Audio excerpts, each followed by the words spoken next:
بحری جہاز اور برف کیوں تیرتی ہے؟ اس کی وجہ آرکیمیڈیز کا اصول ہے۔ آرکیمیڈیز کا کہنا ہے کہ کوئی بھی چیز پانی کے اوپر تیرتی ہے اگر وہ اپنے وزن کے برابر پانی کو دھکیل دیتی ہے۔ اس دھکیلنے سے مراد پانی کو اپنی جگہ سے ہٹانا ہوتا ہے۔ چونکہ برف پانی سے کم ڈینس ہوتی ہے، ڈوبی ہوئی برف کے ٹکڑے کا وزن پانی کے وزن سے کم ہوتا ہے، لہذا برف اپنے وزن کے برابر پانی کو دھکیل دیتی ہے اور پانی کے اوپر تیرتی ہے۔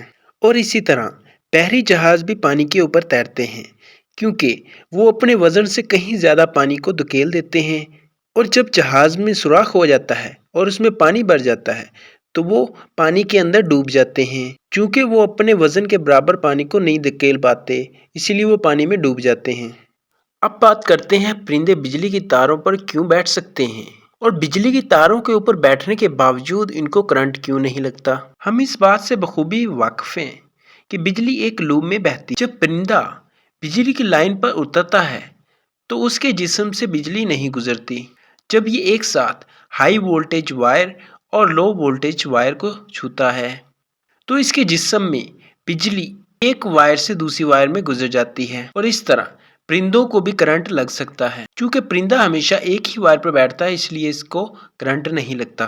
اب بات کرتے ہیں چیزیں مختلف رنگ کی کیوں نظر آتی ہیں اور جن چیزوں کو ہم دیکھتے ہیں ان کے مختلف رنگ کیوں ہوتے ہیں اور کس وجہ سے ہوتے ہیں۔ ہم اس بات سے بخوبی واقف ہیں کہ سفید روشنی بہت سے رنگوں کا مجموعہ ہوتی ہے۔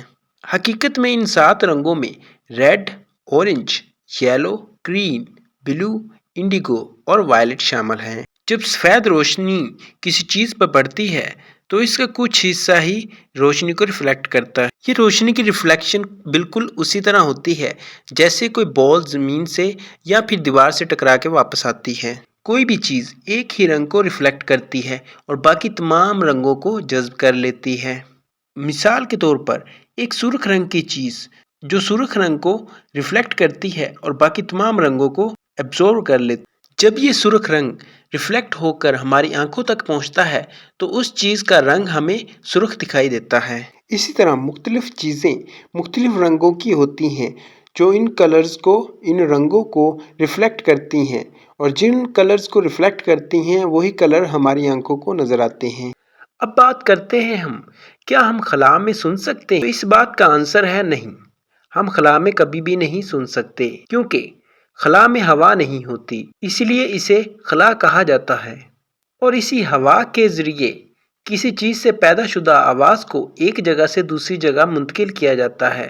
جب ہم بولتے ہیں تو خلا کے ذریعے آواز منتقل نہیں ہوتی، یہی وجہ ہے کہ ہم خلا میں سن نہیں سکتے۔